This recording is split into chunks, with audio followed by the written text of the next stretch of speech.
Bienvenidos a Él nos amó hasta el extremo. Tú nos miraste con amor.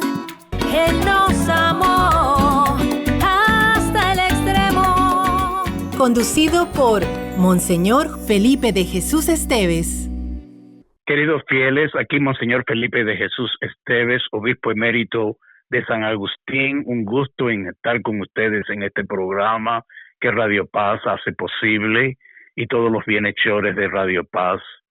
Y quisiera empezar en este día después del funeral del Papa Francisco con una lectura del Evangelio de San Juan, capítulo 13, versículo 1 y siguientes. Antes de la fiesta de la Pascua, sabiendo Jesús que había llegado su hora de pasar de este mundo al Padre, Él que había amado a los suyos que quedaban en el mundo, los amó hasta el extremo.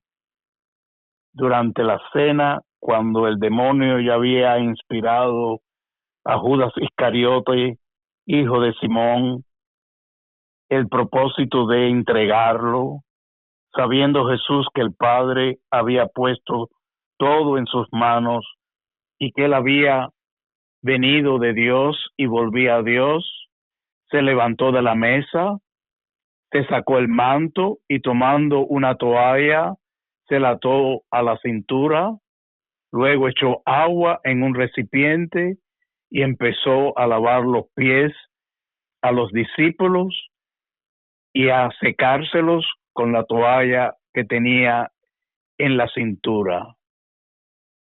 Palabra del Señor. Te alabamos, Señor. Y realmente este texto en la vida de Jesucristo, el lavado de los pies de los apóstoles, refleja también el testimonio del Papa Francisco, que también nos amó hasta el extremo. Y el Papa Francisco, hemos quedado sorprendidos de la reacción del mundo entero hacia su paso, de su muerte. Y yo me he quedado maravillado de cuán bien los medios de comunicación cubrieron su entierro y cuántas personas en el mundo entero tuvieron palabras tan amables sobre el Papa Francisco. El Papa nos recordaba siempre que Jesús nos salva y nos libra del pecado, de la tristeza, del vacío interior, de la soledad. En su paso a la eternidad, descubrimos que no solo era pastor de la Iglesia Católica, sino que era su guía era muy efectiva entre judíos, ortodoxos, protestantes, agnósticos, ateos, que veían en él un padre que también los amaba. El Papa Francisco le importaban todos aquellos en las periferias, una palabra que él la decía con tanta frecuencia, es decir, los marginados, los pobres, los necesitados, y él veía en ellos claramente una forma de aplicar su opción preferencial, su prioridad por los pobres y necesitados de la sociedad. Los inmigrantes en búsqueda de seguridad, el no nacido, el prisionero con miedo de sufrir la pena capital, los católicos que habiendo sufrido un divorcio, el Papa los incluía con verdadera sensibilidad pastoral. Su mensaje era claro: toda persona es amada por Dios y tiene una dignidad, y el Papa Francisco añadía tres cualificativos a la dignidad humana: inalienable, infinita y trascendente. Él promovió la libertad religiosa como la más inalienable entre todos los derechos humanos. Él revisó el catecismo de la Iglesia Católica solo por un párrafo. O sea, hizo una revisión de todo el catecismo con un solo, el párrafo 2266. Y diciendo que la pena de muerte es inadmisible. Y pidió que la Iglesia se comprometiera en luchar con toda determinación a su abolición en el mundo entero. Y debo de decir que me causa tristeza que aquí en la Florida se esté haciendo la pena capital. Precisamente el día anterior estuve con el preso Hutchinson, que fue ejecutado para darle, porque era católico y católico práctico, para darle la comunión y los últimos y el sacramento de los enfermos y moribundos. El Papa convocó a 200 líderes en la iglesia para estudiar cómo proteger mejor a los niños y adolescentes de abuso, para la máxima protección de los niños. Pero el Papa Francisco también nos desafiaba, como diciéndonos, ¿cuándo tú callas cuando deberías hablar? ¿Cómo podrías compartir tu fe con los demás? ¿Cómo dar a otros lo que has recibido? ¿Cómo has de ser testigo de esperanza? Y nos recordaba que mi sufrimiento tiene dignidad, tiene significado e importancia para mi propia salvación. Y son palabras desafiantes del Papa Francisco que cada uno de nosotros debe de reflexionar sobre ellas. A mí me causó tristeza leer un periodista de Miami que escribió tan negativamente sobre el Papa Francisco.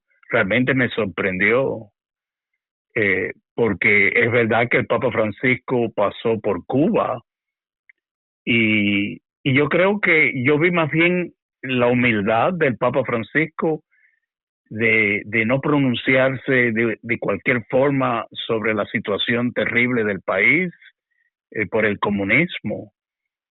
Pero en el fondo yo vi más bien el respeto de él por los obispos cubanos, como diciendo, es a los obispos cubanos pronunciarse sobre la situación, no del Papa que viene de Roma.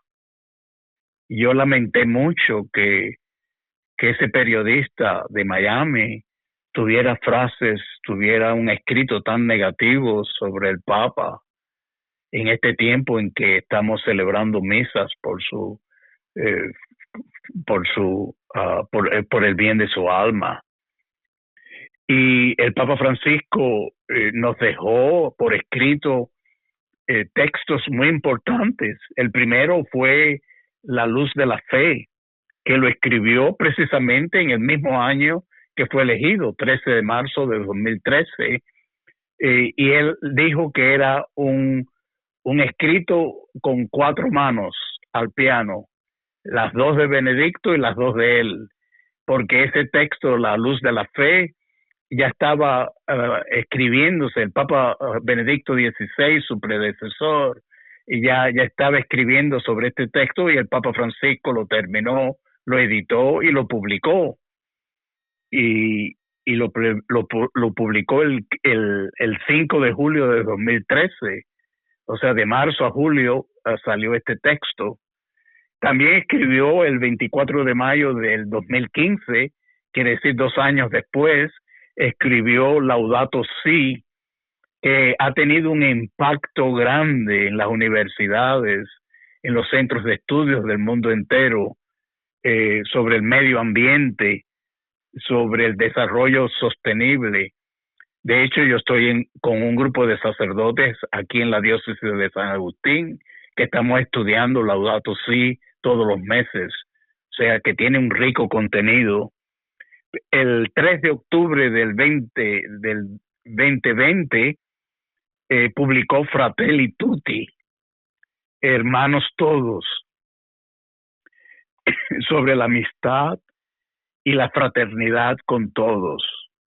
Y de hecho él era testigo, su forma de actuar su ejemplo, su manera de tratar a los otros.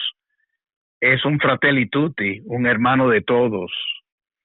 Y finalmente, el año pasado, escribió su última encíclica sobre el Sagrado Corazón de Jesús, un texto muy espiritual del Papa Francisco, muy inspirador, sobre la devoción al Sagrado Corazón de Jesús.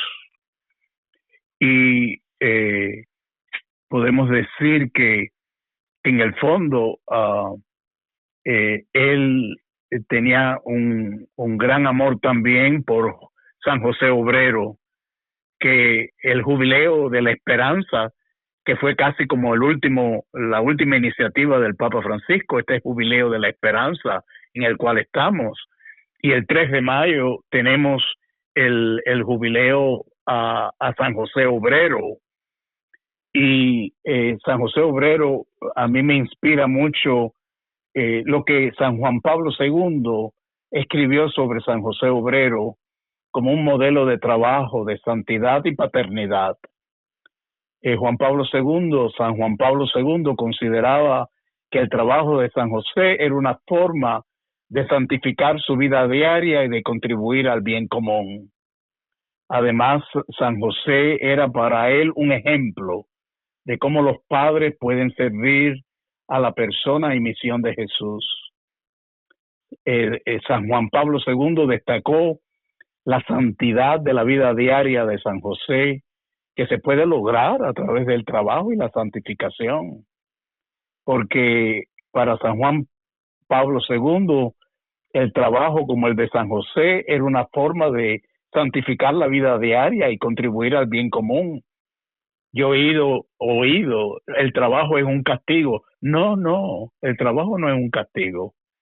Yo diría el trabajo es una oportunidad.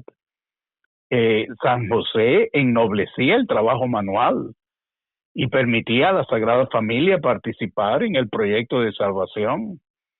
San José era un modelo para los trabajadores, mostrando cómo el trabajo puede ser una expresión de dignidad y una contribución al bien de la sociedad. Y como modelo de paternidad, San Juan Pablo II veía a San José como un modelo de paternidad, llamando a los padres a servir a sus hijos con amor y a enseñarles los valores. San José era el modelo de un padre que protegía a su familia. La paternidad de San José era un ejemplo de cómo padres pueden servir a la persona y misión de Jesús.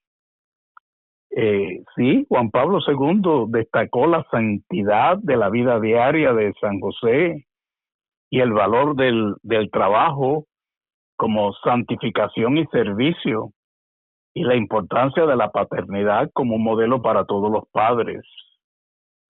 O sea que cada padre de familia ha de ver a San José como un modelo a imitar, como una inspiración que nos guía en nuestras iniciativas, como una inspiración fuerte a tratar a la familia y a los hijos con amor.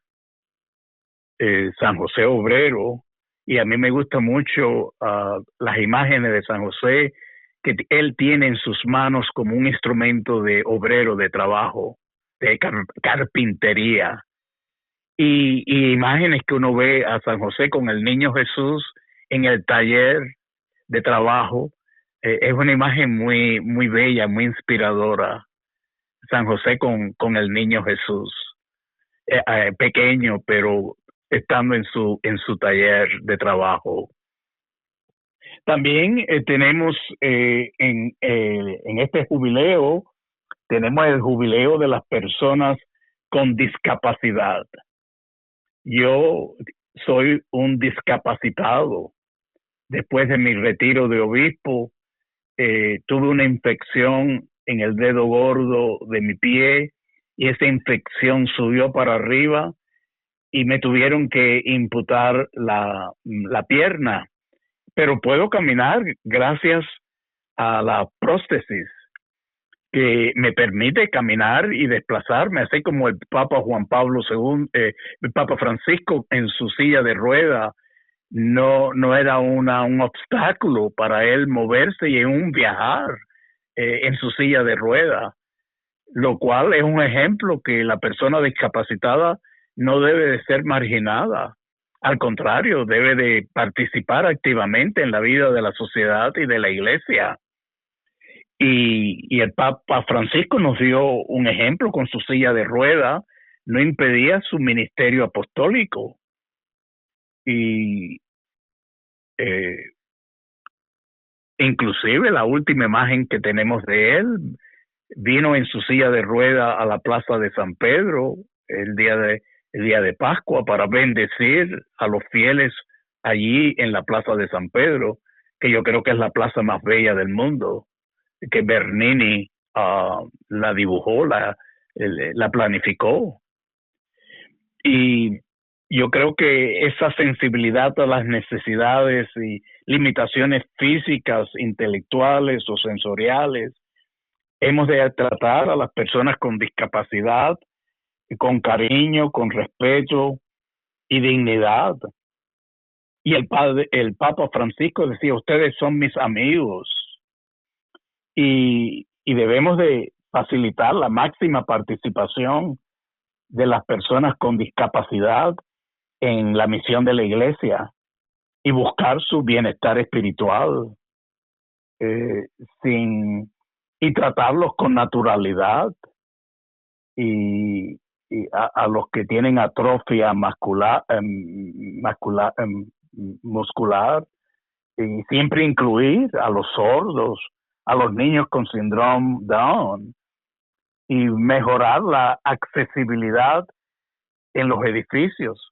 Hay ciertos edificios que yo tengo mucha dificultad en entrar porque hay obstáculos para uno entrar, pero los que construyen edificios, iglesias o centros, han de tener una sensibilidad hacia los discapacitados para que ellos puedan entrar y salir con facilidad, no con obstáculos, para que la accesibilidad sea amplia en los edificios.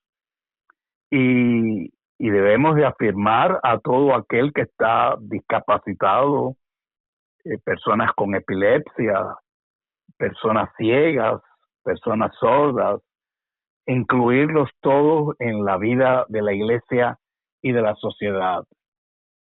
Y a mí me llamó mucho la atención, me tocó en el fondo de mi corazón que el Jueves Santo, o sea, 4 días antes de su muerte, enfermo como él estaba, el Papa Francisco fue a la cárcel, donde él además puso una puerta del jubileo. O sea, la puerta del jubileo uno puede entrar en las basílicas romanas, en la Plaza de San Pedro, en Santa María Maggiore, en San Juan Laterano, en San Pablo fuera de los muros. Ahí uno puede entrar en la puerta, que es un gesto de participación en el jubileo de la esperanza. Pero el Papa añadió otra puerta. ¿Y saben dónde? En una cárcel. En la misma cárcel puso una puerta del jubileo del 2025. O sea, qué gesto tan claro de su preferencia, de su amor por los presos, pidiendo siempre que los jueces pusieran condenas no tan largas, no de tanto tiempo, sino que acortaran, pusieran las sentencias más cortas a los presos. Y como él, todos los Jueves Santos iba a lavarle los pies a los presos. Y en este último año, este año que fue 4 días antes de su muerte, dijo, cada vez que yo entro a un lugar como este, me pregunto, ¿por qué ellos y yo no? Qué humildad la del Papa Francisco. ¿Por qué ellos y yo no? Y otra de las frases del Papa Francisco memorable, no te dejes influenciar por la gente negativa, tu vida irradia paz cuando solo recordamos recuerdos felices. Y mucha gente que sufre depresión es por eso, porque mantienen recordando memorias negativas, cuando deberían más bien de recordar memorias positivas para evitar la depresión. Y él defendió en toda ocasión a los inmigrantes, recordando la dignidad, como decía anteriormente, esos 3 adjetivos que él le ponía a la dignidad humana, esa dignidad infinita, inalienable y trascendente. También él le dio mucha importancia a la participación de la mujer en el gobierno de la parroquia y de la iglesia. Y les bendice en el nombre del Padre, y del Hijo, y del Espíritu Santo. Amén. Él nos amó hasta el extremo. Conducido por Monseñor Felipe de Jesús Esteves.